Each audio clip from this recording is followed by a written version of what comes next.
Mudah-mudahan berkat Nabi kita Muhammad SAW, malam yang mulia di majlis yang mulia ini, Allah Ta'ala mengampunkan dosa-dosa kita, dosa kedua ibu bapa kita, anak isteri kita, guru-guru kita, sahabat ahli kita, jiran tetangga kita, dan seluruh muslimin muslimat, mukminin dan mukminat. Dijauhkan kita dari segala malak bahaya, malapetaka, penyakit dan sebagainya. Mudah-mudahan diberkati hidup kita di dalam keimanan dan keyakinan, dan mudah-mudahan kita dimatikan dalam husnul khatimah berkat Nabi kita Muhammad sallallahu alaihi wasallam. Amin ya rabbal alamin. Al-Fatihah ila Rasulina sallallahu alaihi wa ikhwan min al-anbiya wal mursalin wa ali wa sahbihi ajmain.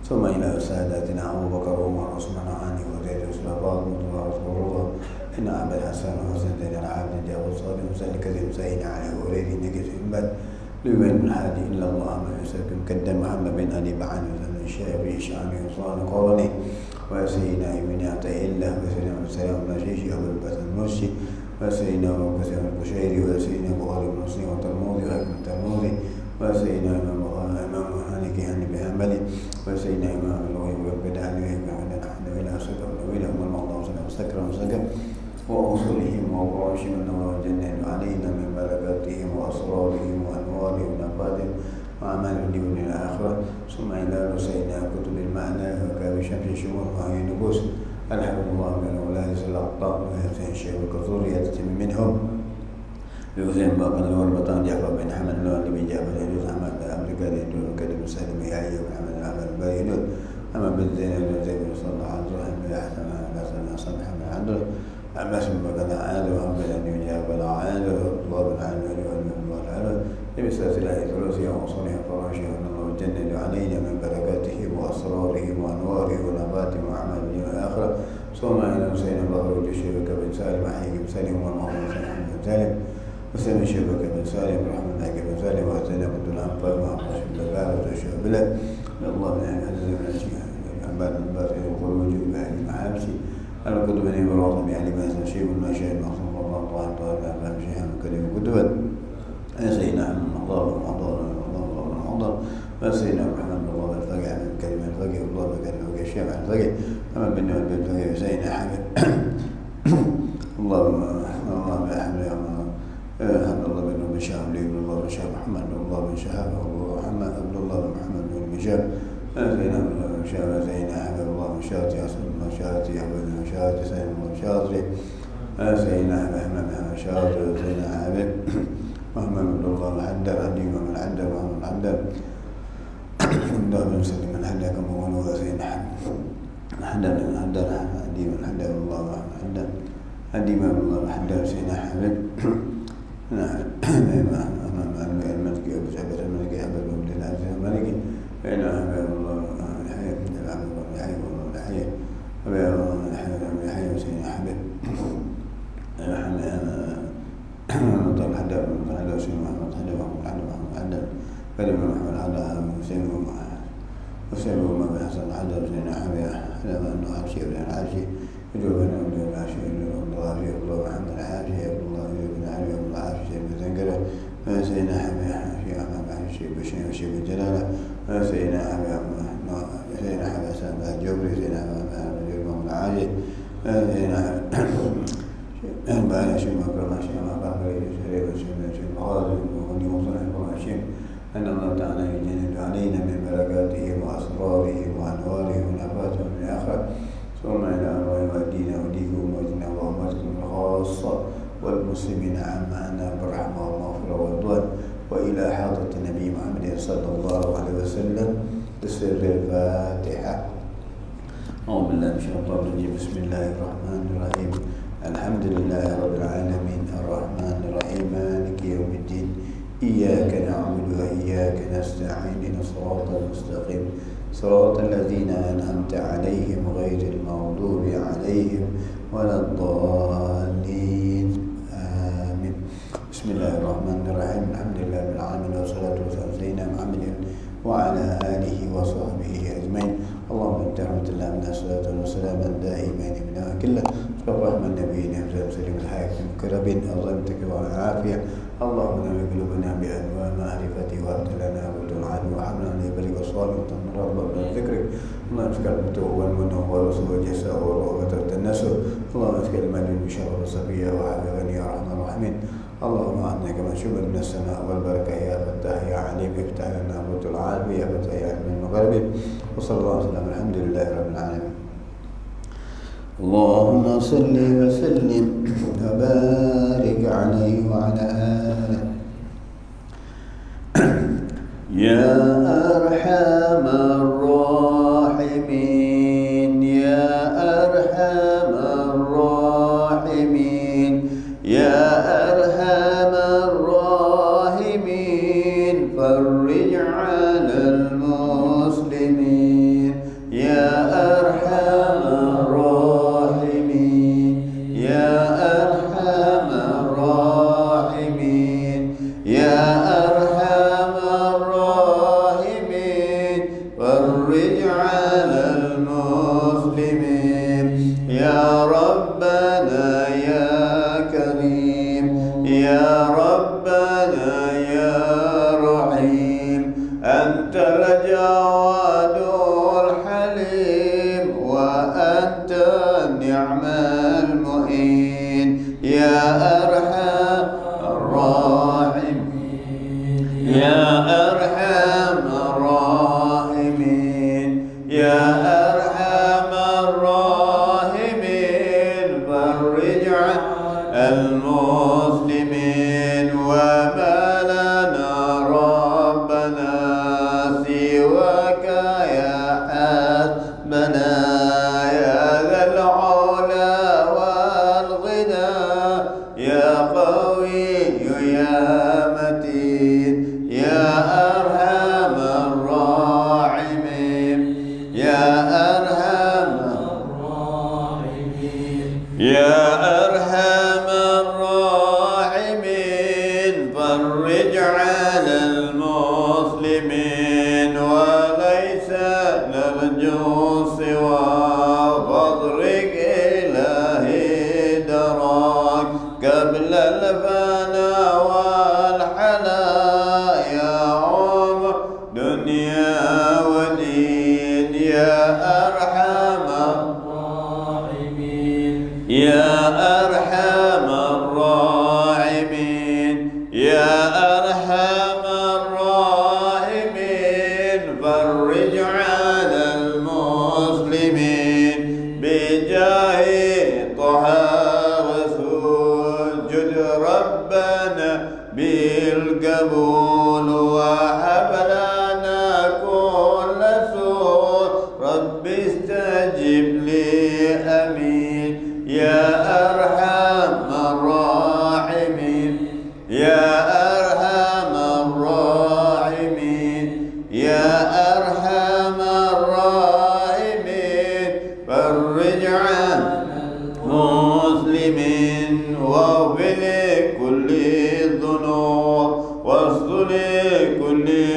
عيوب واشف لكل الكروب واكفي أذى المؤذين يا أرحم الراحمين يا أرحم الراحمين يا أرحم الراحمين فرج على المسلمين واهضم بأحسن ختام إذا دنا الانصرام وهنا عين الحمى وغدا رشه الجبين يا أرحم الراحمين يا أرحم الراحمين يا أرحم الراحمين فرج على المسلمين ثم الصلاة والسلام على شفيع الأنام والآل نعم الكرام والصحب والتابعين يا أرحم الراحمين يا أرحم الراحمين يا أرحم الراحمين فرج على المسلمين اللهم وسلم وبارك عليه وعلى. بسم الله الرحمن الرحيم. نويت التعلم والتعليم والتذكر والتذكير والنفع والاستفادة والحث على التمسك بكتاب الله وسنة رسوله ودعاء إلى الهدى ودلالة على الخير وابتغاء وجه الله ومرضه وقربه وثوابه ولا حول ولا قوة إلا بالله العلي العظيم. وصلى الله على سيدنا محمد النبي الأمي وعلى آله وصحبه وسلم والحمد لله رب العالمين. سؤال كلمة لا إله إلا ما علمتنا إنك أنت العليم الحكيم. Kesurat 31 Pergolakan manusia sesudah dilahirkan. Kesurat 31 ya. Pergolakan manusia sesudah dilahirkan.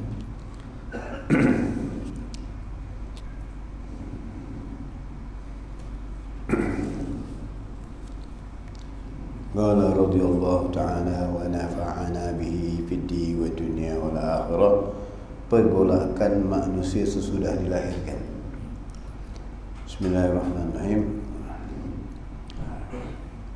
Seseorang manusia itu boleh tinggal dalam kandungan ibunya sehingga masa yang dia kehendaki Allah. Kemudian ia lahirlah ke dunia, dan itulah umur yang pertama di dunia. Allah Ta'ala pun menyebut mengenai permulaan peringkat umur ini di dalam Quran, di mana manusia itu akan berpindah-pindah dari satu keadaan kepada satu keadaan lain, dari satu hal kepada satu hal yang lain. Bagaimana firman Allah Ta'ala, summa nukhrijukum tiflan summa litablughu ashuddakum wa minkum man yatawaffa wa minkum man yuraddu ila arzalil umuri likaila ya'lama min ba'di ilmin syai'ah. Kemudian kami keluarkan kamu sebagai bayi, kemudian kamu menjadi dewasa, dan sebagian kamu akan diwafatkan, dan sebagian kamu yang lain dibiarkan sampai ke usia yang lanjut, supaya mereka tiada mengetahui apa-apa lagi sesudah mereka dahulu mengetahuinya. Maka ini peringatan Nabi Allah Haddad. Ini mula kita menjejak kaki, kata orang, menjejak kaki ke alam dunia. Ini kita dilahirkan, dikeluarkan dari perut ibu, masuk ke alam dunia. Jadi apabila ke alam dunia ini, mulalah ragam kehidupan manusia itu.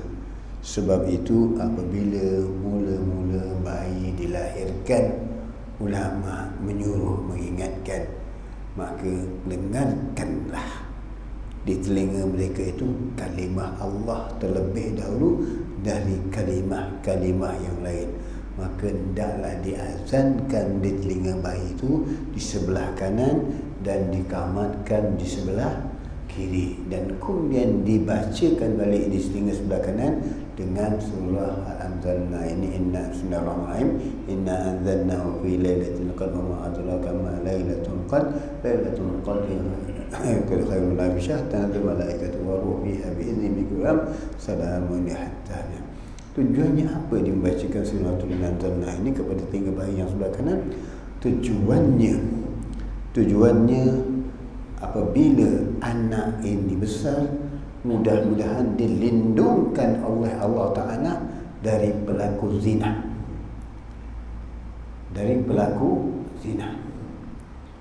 Hari ini berapa banyak orang yang terlibat dalam zina?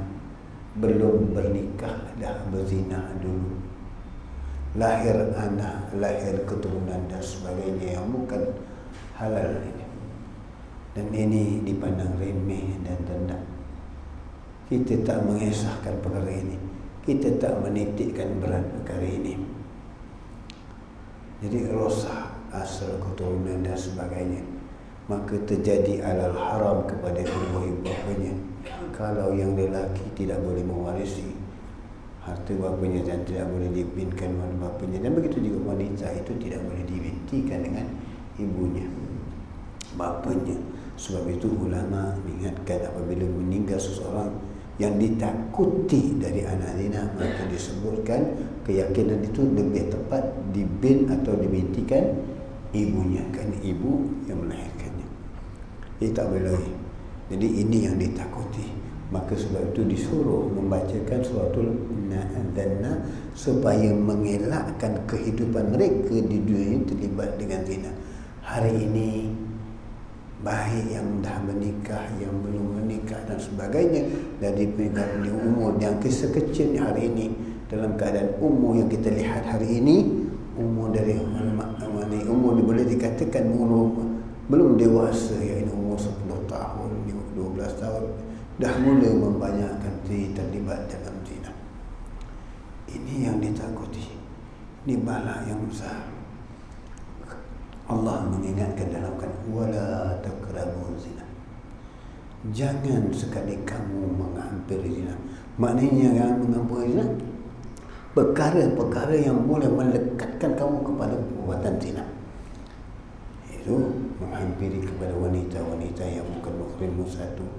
Yang keduanya, wanita-wanita yang berpakaian yang menarik nafsu laki-laki.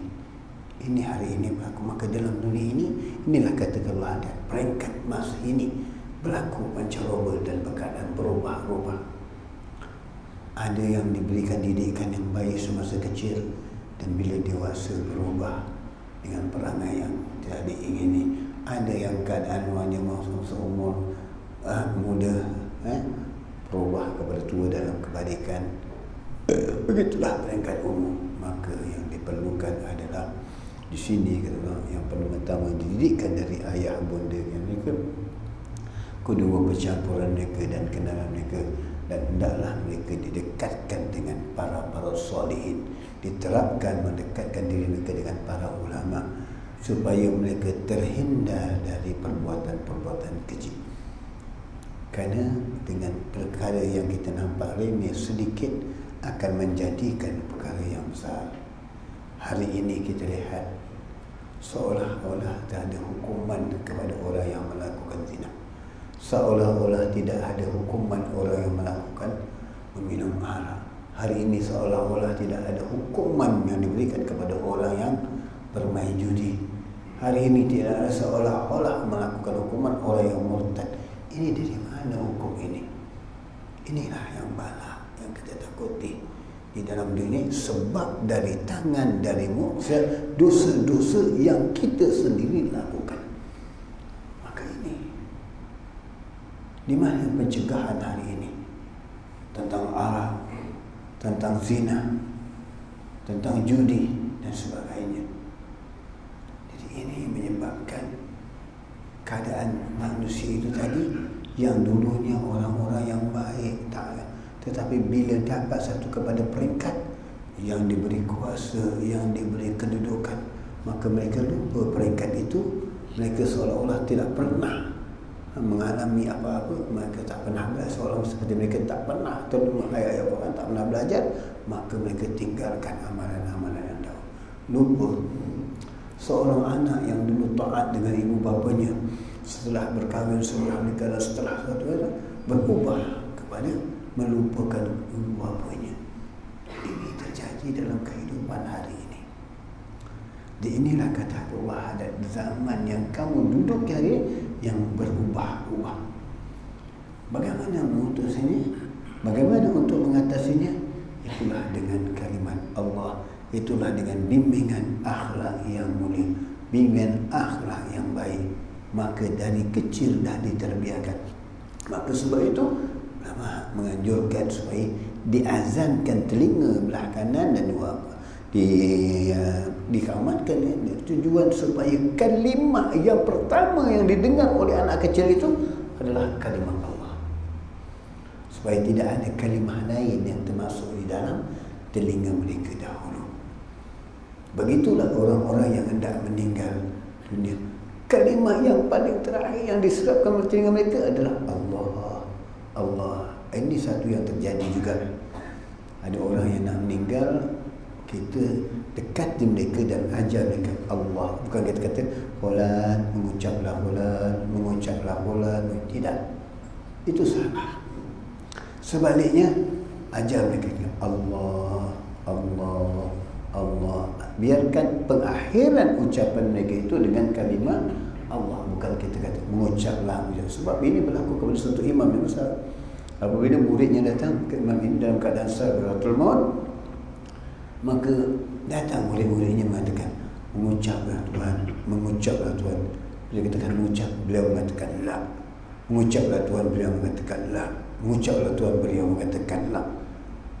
Terperanjat murid ini guru, orang saleh, tapi bila suruh mengucap dikatakan la, tidak. Dikatakan setelah hilang dari sakaratul maut dan sebentar tadi diberi kesedaran sebentar oleh Allah SWT, murid dia bertanya, Tuhan, kenapa Tuhan mengatakan kami macam mengucap, Tuhan katakan tidak?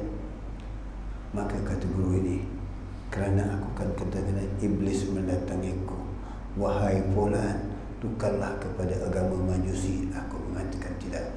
Iblis datang lagi kepada aku, wahai tulan, tukarlah kepada agama Yahudi. Aku katakan tidak.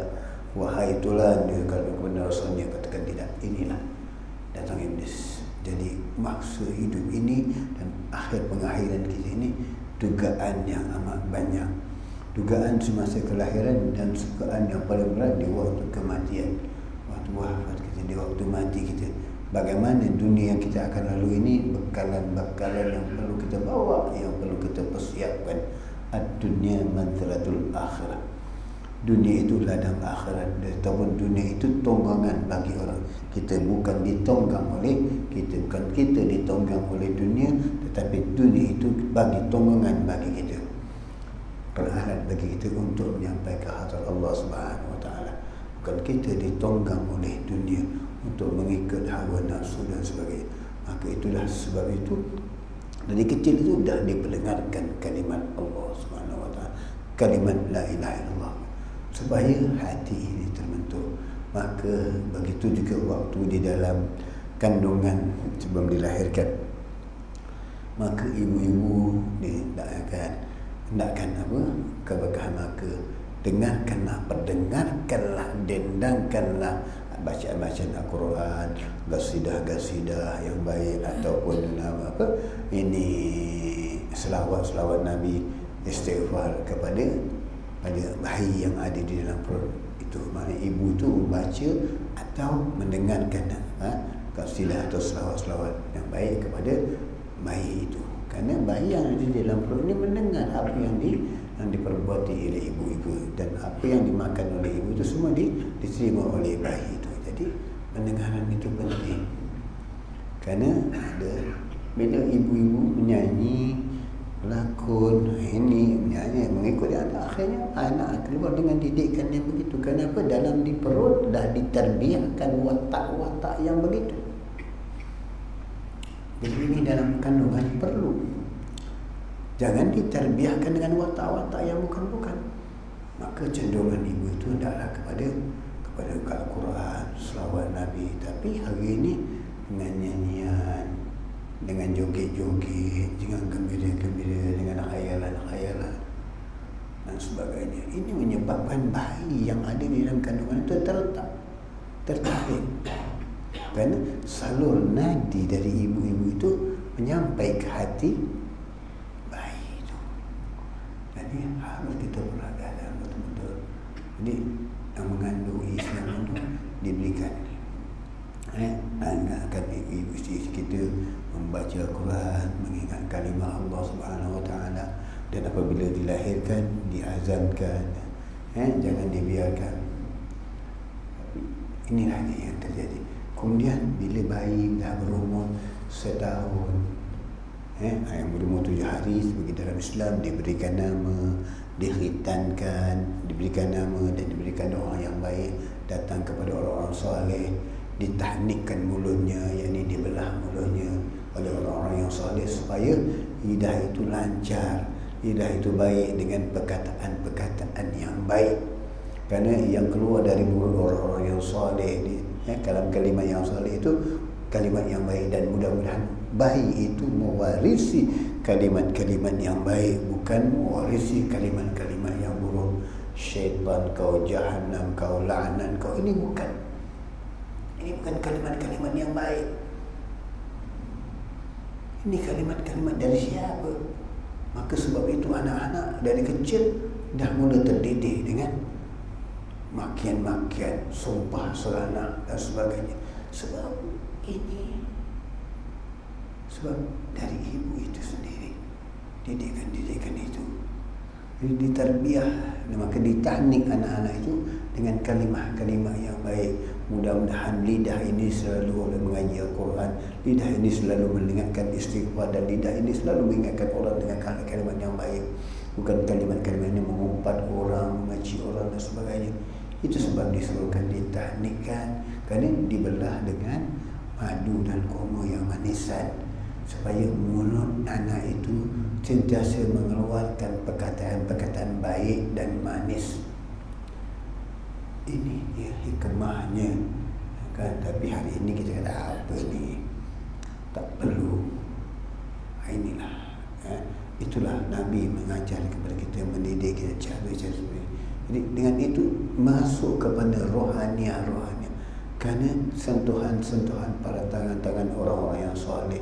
Mudah-mudahan kita terima daripada awliya, yang orang yang anukan anak-anak kita, orang yang soleh, orang tangan-tangan orang wali-wali yang kita tidak tahu mereka kedudukan mereka.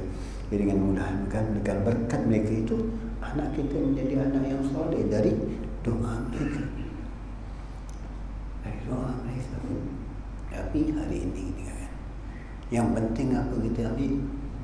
Bila umur bayi dah mula 1 tahun, lakukan sambut hari lahir, hari jadi, pasal happy birthday to you. Ini kita baca, bukan baca doa, bukan baca maulid, bukan baca selamat. Begitulah juga waktu lahir bayi tadi, maka diakikahkan, dibacakan maulid, dibacakan doa yang baik. Ini supaya mendatangkan keberkahan. Diakikahkan, ditahnikkan, dan kemudian ditimbang, kalau ada kemampuan ditimbang dari berat rambut dia tadi. Ini perjalanan ini adalah perjalanan yang mengatur sunnah Nabi SAW. Kenapa disuruh bercukur, ditimbang rambutnya, supaya rambut yang menjadi berat tadi, timbangan ditiadakan dengan timbangan emas, supaya kita faham bahawa kita dapat sesuatu yang kita sukai, maka kita menyukakan hati orang lain. Kita sukakan hati orang lain, iaitu timbangan rambut tadi dibina dengan emas dan diberikan sedekah ataupun infak kepada orang-orang yang miskin. Sebab kita mendapat satu yang diberikan oleh Allah, kegembiraan, maka harus kita memberikan kegembiraan itu kepada orang lain. Jadi mengajar. Jadi begitu juga kalau orang itu susah, kita yang sebagai orang Islam mengikuti susah orang itu, simpati. Tapi bagaimana hati kita hari ini? Keras.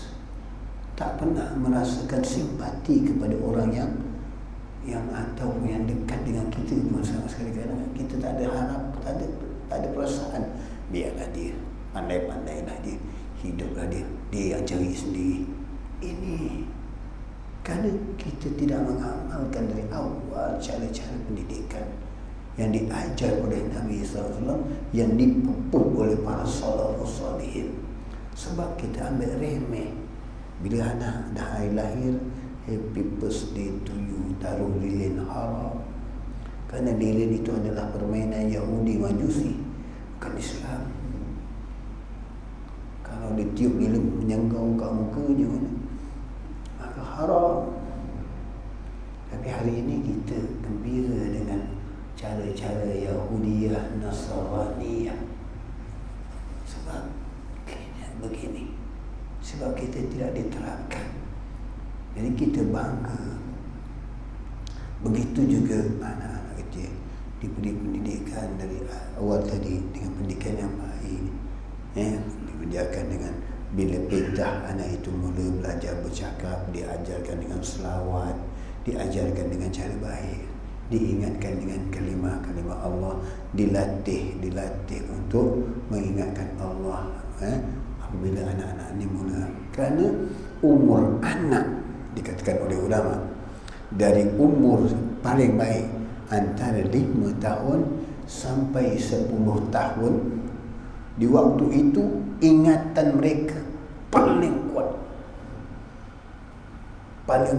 Apa juga hafazan, apa juga yang diajar akan masuk ke otak mereka dan lekat. Pada waktu itu paling kuat ingatan mereka.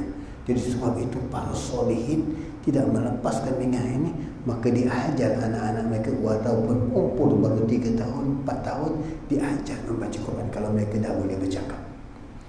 Tapi kita tonton dengan nyanyian, kita tonton dan tonton dengan perkataan-perkataan yang tidak baik, maka itu IQ mereka masuk. Segala-gala apa yang diucapkan oleh kita, tangkap semuanya pada mereka. Kerana antara umur 5 sampai 10 tahun, penangkapan IQ kecekapan akal mereka cukup pantas, masuk semua. Jadi mereka boleh ingat semuanya dengan cepat. Jadi waktu inilah ibu bapa memainkan peranan yang penting dalam pendidikan, memberikan pengajaran kepada anak-anak.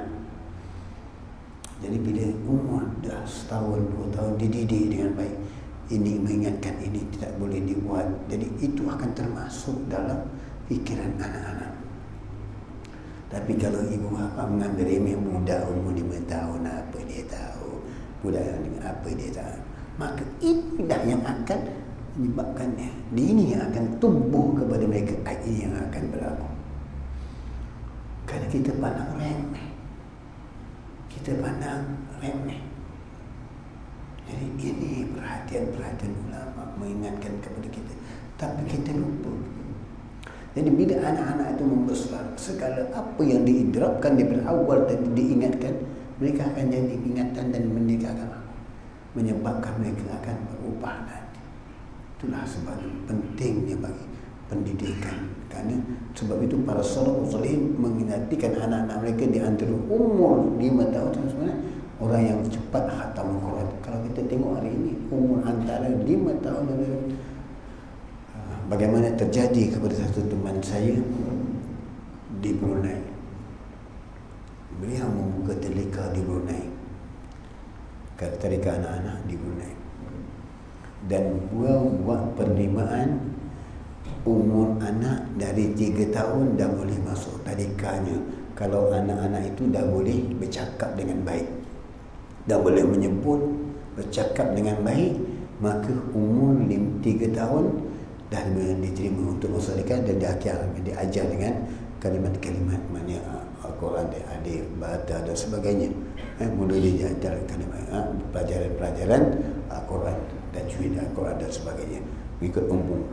Jadi daripada umur 3 tahun dia dah mula menerima pelajar kalau anak itu. Jadi subhanallah, beliau menerima 2 pelajar adik-beradik. Satu umur 4 tahun dan abangnya kurang lebih umur 5 tahun. Dia terima 2 pelajar ini. Takdir Allah, kedua ibu bapanya terlibat dalam kemalangan dan meninggal dunia. Apabila meninggal dunia, dibawa jenazah itu ke rumah, dan yang menyayukan hati bukan melihat jenazah itu lagi yang mereka sedihkan. Kehilangan jenazah itu memang kita sedihkan kematian, tetapi yang menjadi terharu, yang menjadi adalah kedua anak ini yang umur 4 tahun dengan 5 tahun membaca Yasin dengan begitu lancar sambil menangis teresak-esak. Bagaimana? Tidakkah terharu kita melihat antara 4 tahun dengan 5 tahun baca Yasin dalam teresak-esak di depan jenazah kedua ibu bapanya? Anak kita bagaimana hari ini? Kita ayah dah mati, mak dah mati, kita memperkenalkan benda itu. Ada anak kita yang umur 4 tahun yang ayahnya meninggal, anaknya baca Yasin. Ini kita dah ada. Ini anak 4 tahun dan 5 tahun teresa-esa membaca Yasin di depan mayat ayah dan ibunya, dan ada ayah dan ibu. Bagaimana penerapan ini? Adakah anak kita pernah atau cucu kita pernah berlaku begini? Boleh melakukan begini? Ini yang kita. Jadi kalau yang besar, anak yang besar, yang dewasa, ibu bapa yang telah dewasa tak boleh baca Yasin, tak malu ke dengan anak ini yang umur 3 tahun, 4 tahun dan 5 tahun dia membaca Yasin tu ayahnya? Bagaimana perasaan kita? Kita umur dah 50, 40 tahun baca Yasin pun tak ada, Quran pun tak baca. Bagaimana kita? Inilah kita. Maka diberikan penerapan dengan umur yang begitu, merasakan terharu yang amat biasa, luar biasa, dididik membaca Yasin dengan teresa-esa. Tuan boleh bayangkan berapa pilunya hati kita melihat itu. Tak payah kita jenazah, tengok anak itulah. So, kanak-kanak yang sambil menangis, kesat air mata, kesat hidung, dengan begini, baca Yasin dengan keadaan teresa-esa. Bagaimana? Cuba kita bayangkan. Inilah pendidikan, inilah perjalanan penerapan. Tapi anak kita umur 5 tahun, 4 tahun diajar joget, diajar menari, diajar cara-cara Yahudi, lagu ini, lagu itu. Bagaimana kita? Inilah penerapan yang mendidik jiwa-jiwa mereka untuk membentuk. Sebab itu para salafus salihin cukup menjaga anak-anak mereka daripada terdedah kepada percampuran. Sampai umur mereka dah dikatakan balik dan memahami betul-betul matang dan agama, dan insya-Allah kalau mereka keluar, mereka tidak terpengaruh dengan keadaan itu, barulah mereka keluar. Bagaimana kita lihat para salih, kita lihat Imam Syafi'i, Imam Nawawi, Imam Tirmidzi, Imam Abu Hanifah, Imam Malik. Imam Syafi'i dalam umur 17 tahun dah menjadikan ulama, dah memberi fatwa. Kita yang tua saja fatwa tak boleh keluarkan. Imam Syafi'i 17 tahun dah menjadi qadhi dan boleh mengeluarkan fatwa. Bagaimana kita? Di mana kita? Sekurang-kurangnya kita tidak merasai, tak mendapat nikmat yang sebegini. Kita harapkan, kita fikirkan, kita terapkan kepada anak atau cucu kita. Kita dorongkan perjalanan ini. Jangan sampai mereka tidak mewarisi. Tidak ada di kalangan satu pun anak kita atau cucu kita yang menjadi ulama. Jangan sampai satu pun di antara kita yang tak ada. Waris kita tidak ada. Waris dunia hanya sementara. Waris pangkat habis, pangkat hilang, jatuh.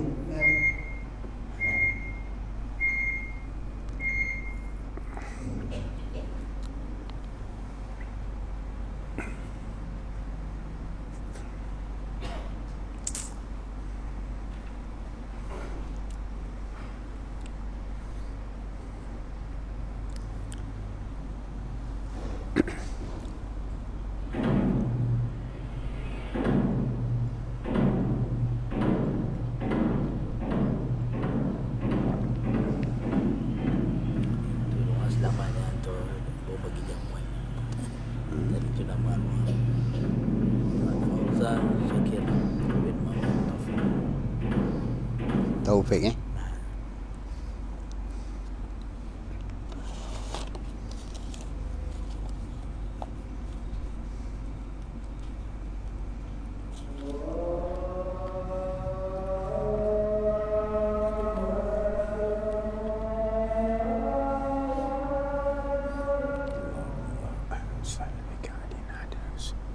Habanda ya wasi.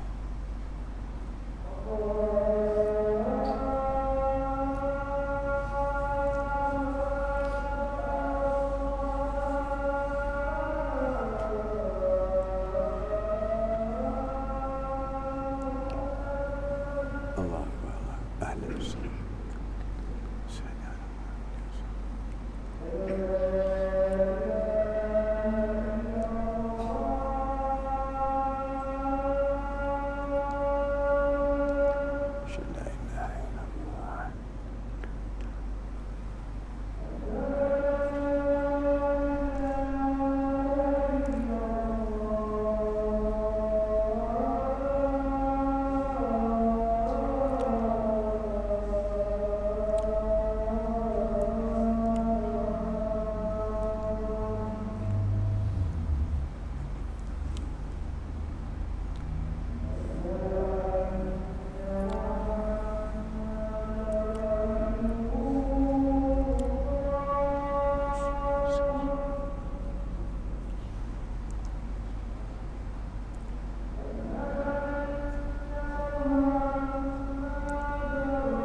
La ilaha illallah, la ilaha illallah, la ilaha illallah. Musina, musina. Allahumma la ilaha illallah. Syaraf. Ya Allah. Haba fili wajhi. Haba fili wajhi. Allahumma barik. Alhamdulillah. Jadi itu. Jadi ini kita jaga. Sebab tu Islam mengingatkan kita menjaga daripada kecil, dari tapak lagi 2 jari kata orang. Ibu-ibu kita sebab aku melengkar di tapak kaki 2 jari sampailah umur mereka terakhir. Begitulah. Kerana apa?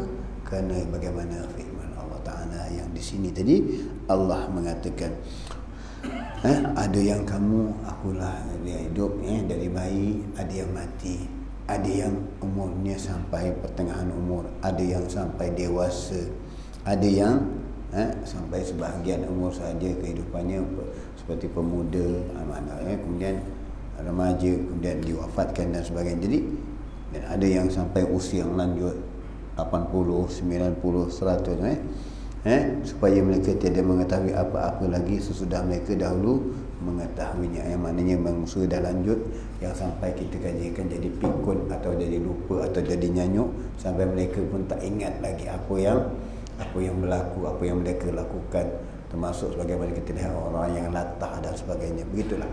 Jadi ini peringatan Allah, kerana antara umur kamu ini ada yang kita pelihara anak yang kita sayangi, kita pelihara dengan baik, tapi umur 3 tahun, 4 tahun Allah mengambilnya.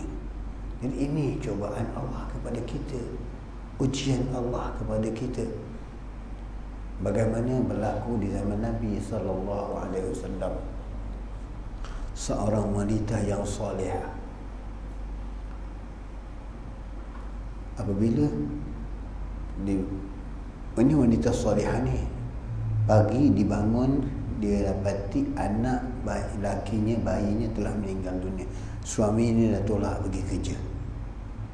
Dan ketika pulang suaminya di waktu petang, dia menyambut suaminya dengan baik. Dia menyambut suaminya dengan baik dan kemudian diberi makan suaminya, dilayan suaminya, sampai apa kehendak suaminya diikutkan. Sampai mereka kepada keadaan mereka bersama-sama suami isteri. Setelah itu isteri ini bertanya kepada saya, bang, apa kiranya kalau barang yang kita pinjam, bagaimana? Kata suaminya, kalau barang yang dipinjam tentu kita kena pulang pada pemiliknya. Ini jiwa, cara didikan dari ibu yang salihah, suami yang faham. Ini penting. Bukan kita menikahkan anak kita perempuan ini yang berkaitan tadi, nikahlah anak-anak perempuan kamu ataupun mengangkat lelaki-lelaki, kahwini wanita-wanita itu ada beberapa perkara. Pertama, bukan kerana kecantikannya, memang betul kecantikannya, keturunannya, kemudian ini keturunannya dan agamanya dan sebagainya. Tapi kami katakan jangan pandang pada keturunannya, jangan pandang kepada yang perlu, jangan pandang kepada kecantikannya, kerana kecantikan akan pudar. Keturunan tidak membantu kamu di yaumul kiamah nanti. Yang penting pandanglah pada agamanya. Jadi inilah wanita yang salihah tadi, apabila meninggal anaknya, seadilah yang suaminya ditanya kepada suami, bang, kalau barang yang kita pinjamkan apa jadi? Suaminya kata, tentu kalau barang yang dia pinjam oleh minta di tuannya, kita mesti pulangkan itu untuk tuannya. Baru diceritakan, bang, ini anak kita pinjaman Allah dan Allah telah mengambilnya. Dan dia kata, terkejut suaminya, kenapa tak beritahu dari awal? Kenapa engkau setelah aku gauli setelah apa? Saya nak abang sabar dan tenang, kena atau abang balik kerja nanti cerita kelang kabut. Setelah abang tenang begini, saya ceritakan. Bila ceritakan, maka suami ini pun menyempurnakan dulu jenazah anaknya. Kemudian setelah itu datang kepada Rasulullah sallallahu alaihi wasallam. Ya Rasulullah, aku punya perasaan sedih atau marah juga kepada isteriku. Sebab waktu aku pulang, dapati anak aku telah meninggal, tapi isteriku tak beritahu. Dilayan aku dengan makan, dilayan aku dengan minum, dan dilayan aku, digauli aku bersama-sama dengannya. Setelah ini selesai semuanya, baru diceritakan kepadaku. Ya Rasulullah. Nabi tersenyum. Sungguhnya wanita isterimu itu wanita yang salihah. Kerana bila suami balik kerja dengan teruk-teruk macam gitu, bang, anak kita mati, suami pun kelang kabut juga. Dalam telefon, bang, anak kita sakit mati. Suami pun tak tahu, bawa kereta pun tengah terbalik juga. Kerana keadaan-keadaan yang menyebabkan tak tentu arah, manusia jadi tak tentu arah. Yang tenang mengatakan, maka apa kata Nabi SAW? Allahumma barik lakuma wa lailatukum. Ya Allah, berkatilah mereka itu dan malam mereka tadi, yang pengantin mereka tadi. Maka dengan berkat Nabi SAW, anak itu lahir dari wanita ini, lahir 7 anak yang hafiz Al-Quran. Ini berkat siapa? Berkat doa. Maka sebab itu, jangan tinggalkan anak-anak kita walaupun di waktu ini, bawa kepada pengajian, bawa kepada ulama-ulama. Bagaimana Luqmanul Hakim membawa anaknya mendekati ulama, sampai memerintahkan kepada anaknya bertalaqi dengan ulama, duduk dengan ulama. Anak kita ke mana kita bawa? Ke pesta-pesta, ke Emporia, ke Sunway Lagoon sana, Lagoon sini, legok habis. Ini yang kita bawa. Bukan kita bawa ke majlis para ulama, memperkenalkan itu ulama, memperkenalkan mereka dengan kalimah-kalimah Al-Quran. Tetapi apa yang kita kenalkan dengan mereka? Pamanah kalimah Iglesia, kalimah-kalimah yang kharat, kata orang. Tak maaf cakap. Kita bawa mana? Oh, hiburkan hati anak, bawa tengok televisyen, bawa tengok wayang gambar, sinema dan sebagainya. Ini siapa kita? Bagaimana kita menerajui anak kita ini? Oh, konon-konon menghibur. Tidak menghiburkan hati itu kalau kita tidak meletakkan dari pendidikan kita. Hari ini anak-anak lebih terhibur dan leka dengan permainan komputer dan sebagainya, dengan telefon. Bagaimana pendidikan kita? Apakah kita akan ditanya oleh Allah Ta'ala? Akan dijawab. Kalau anak itu terus sampai dewasa, boleh berubah. Tapi kalau anak itu waktu yang kita sayangkan dia, Allah ambil mati, apa yang kita nak jawab? Apa yang kita nak jawab dengan Allah Ta'ala? Kalau anak itu belum balik, tapi dia melakukan salat, dah mumayyiz, salat itu adalah untuk orang tuanya, pahala itu adalah untuk orang tuanya. Kalau anak main komputer mati, apa pahala yang kita dapat dari anak itu? Inilah penerapan hasil kita. Inilah pendidikan yang diajar oleh Allah. Kerana kita memandang remeh. Ini dari dunia, bila bayi ini dilahirkan, inilah penerapan perjalanan yang harus kita perhatikan. Kerana kita mengambil remeh. Belum masanya, umur masih gini. Apa kita tahu umurnya panjang? Dan apakah kita tahu kita punya berkesempatan untuk mendidik mereka lagi nanti?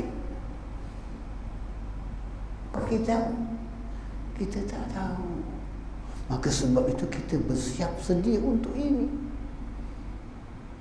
Tapi kita menafikan dan meremehkan, seolah-olah kita tahu mereka ini umur panjang, dan seolah-olah kita mengatakan kita juga kita tahu umur kita nanti sampai 70, 80. Apakah itu yang kita fikir? Kita tak tahu bilangan umur kita. Maka sebab itu kita bersiap sedia. Dan pendidikan anak bersiap sedia, pendidikan awal yang kita berikan kepada, supaya apabila kita tiada, mereka telah boleh mengatur diri mereka dengan perjalanan-perjalanan. Oh, ini perjalanan ayah, ibu yang didik saya dulu begini.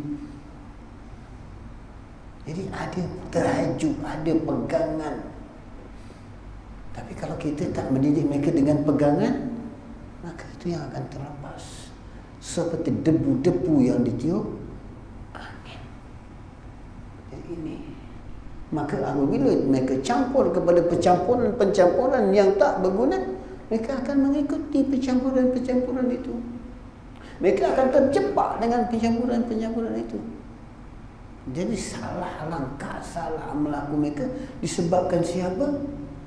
Kita tidak terlepas nanti. Terlepas nanti dikuburin di Gaza, di akhirat nanti akan dituntut kerana kesilapan pendidikan kita. Kita akan terjebak nanti. Maka kita akan dipersoalkan oleh Allah Ta'ala nanti. Kita akan disoal oleh Allah Ta'ala nanti. Ini. Maka setiap pemimpin itu adalah akan disoal. Setiap pemimpin akan disoal dengan pimpinannya. Setiap pemimpin itu akan disoal dengan pimpin. Siapa yang kita pimpin? Pertama, kita pimpin anak isteri kita, kita akan disoal dengan pimpinan itu. Dan kemudian kita memimpin diri kita, kita akan disoal dengan pimpinan kita juga. Kita akan disoal dengan pimpinan kita. Jadi, apa pimpinan kita? Setelah kita mendidik anak isteri kita dengan pimpinan, kita akan disoal dengan pimpinan kita. Pimpinan kita apa? Hanya yang diingatkan oleh Allah, yaitu matamu, tanganmu, lidahmu, kakimu, hatta kemaluanmu akan dipersoalkan oleh Allah Subhanahu Wa Taala. Hatta ini semua akan dipertanyakan oleh Allah Subhanahu Wa Taala. Kamu sebagai orang yang diamanahkan anggota ini, di mana kamu lakukan dan di mana kamu taruh dan amanahkan kelakuan anggota kamu. Lidah kamu di mana? Membaca Al-Quran atau menghina orang, mendidik orang atau mengumpat orang dan sebagainya. Tanganmu ke mana kamu gunakan?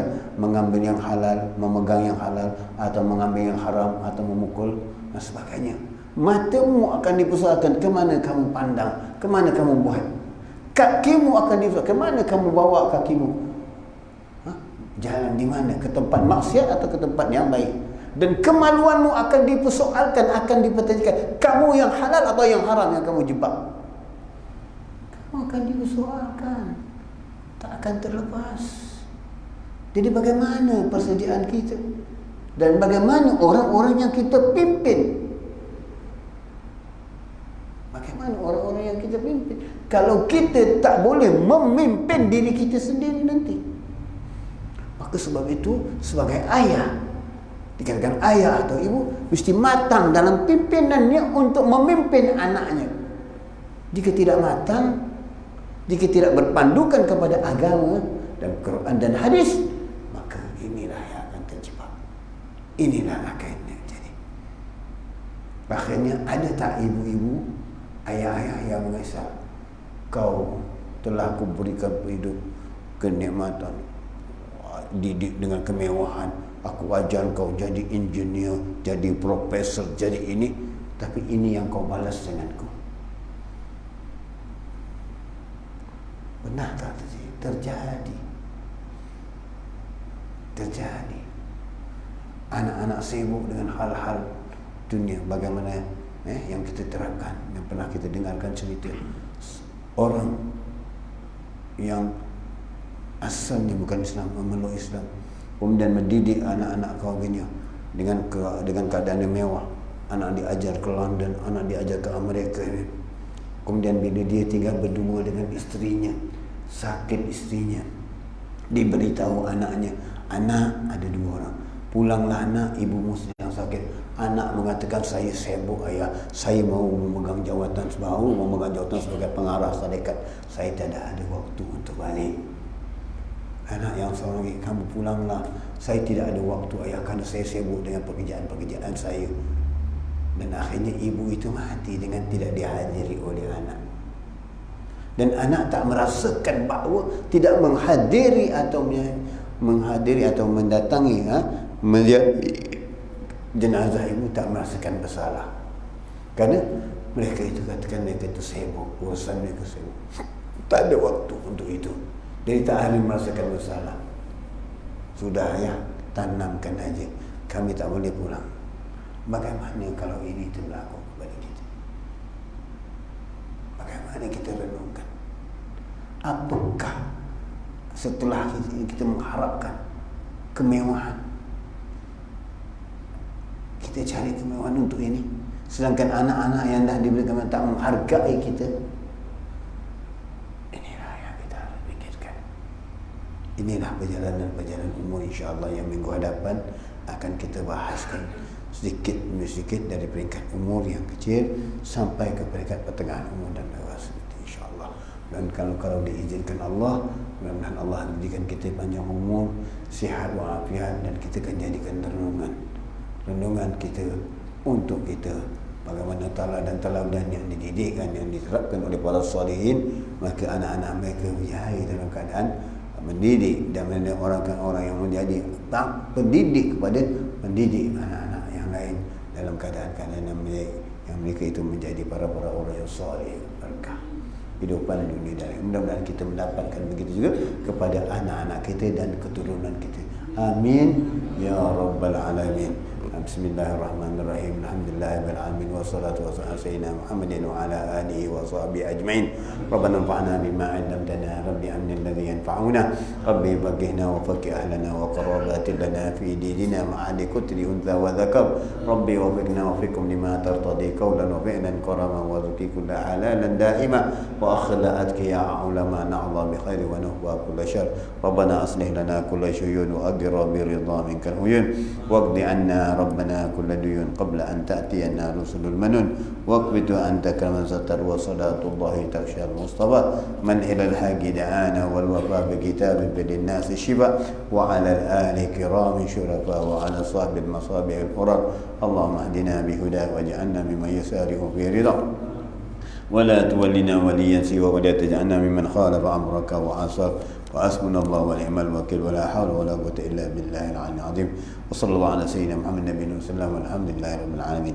يا ربنا ترفنا بأننا ترفنا وأننا أسرفنا على لذا أشرفنا فتب علينا توبة تغسل كل حوبة واستر لنا العورات وآمن الروعات واغفر لوالدينا ربي ومولودينا والآل والإخوان وسائر الخلان وكل ذي محبة أو جيرة أو صحبة والمسلمين أجمع آمين ربي فاسمع فضلا وجودا منا لا باكتساب منا بالمصطفى رسولي نعظى بكل سول صلى وسلم ربي عليه عد الحب وآله وصحبه إدادة الشسهب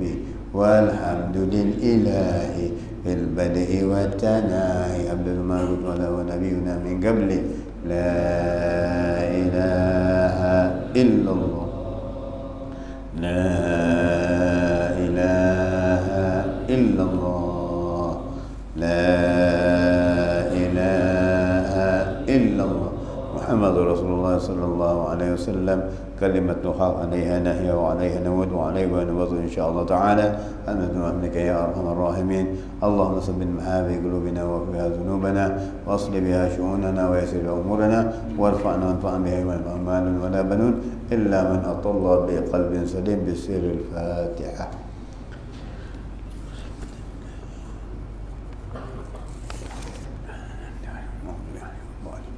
Sebelum kita menutup majlis, kita juga minta kita membacakan Fatihah kepada Allahyarham Haji Hasan bin Dul, Haji Dul bin Hasan dan Hajah Hawa binti Arsyad, dan juga Fatihah kepada kedua ibu bapa kita, keluarga kita dan kerabat kita, dan juga Fatihah kita gabungkan sekali khusus untuk Muhammad Fauzal Syakir yang matahari yang akan melangkah untuk menyampaikan dakwahnya. Mudah-mudahan Allah memberikan kemudahan kepadanya, dan memberikan taufik dan hidayah, memberikan ilmu dan keberkahan kepadanya, dan begitu juga kepada kita sebagai kaum muslimin keberkahan hidup dunia dan akhirat, dan dimatikan kita dalam husnul khatimah insyaallah berkat Nabi kita Muhammad sallallahu alaihi wasallam. Bisirril Fatihah. La ilaha illallah Ar-Rahmanir Rahim. إياك نعبد وإياك نستعين وأعوذ بك آمين يا ربنا تقبل دعانا وتب علينا إنك أنت دوام فيها سبحانك الله وتعالى السلام الحمد لله رب العالمين. تقبل الله منكم wa minkum taqabbal ya karim. Suka juga saya mengumumkan dikit, insya-Allah pada 21 hari bulan 3 ini. Mungkin ada yang dah maklum bahawa kita akan mengadakan hall Al-Kutub Ma'la Al-Habibullah Bakaludul Sakran dan Kutub Habib Ja'far bin Hamid Al-Idrus dan Al-Habib Ali bin Ja'far Al-Idrus pada 21 bulan di Masjid Tenggara. InsyaAllah majlis bermula pada pukul 6 petang dengan maulid dulu insyaAllah. Jadi kalau siapa ada kelapangan dan waktu, fadal jemput pada 21 bulan di Masjid Tenggara insyaAllah. Amin ya rabbal alamin.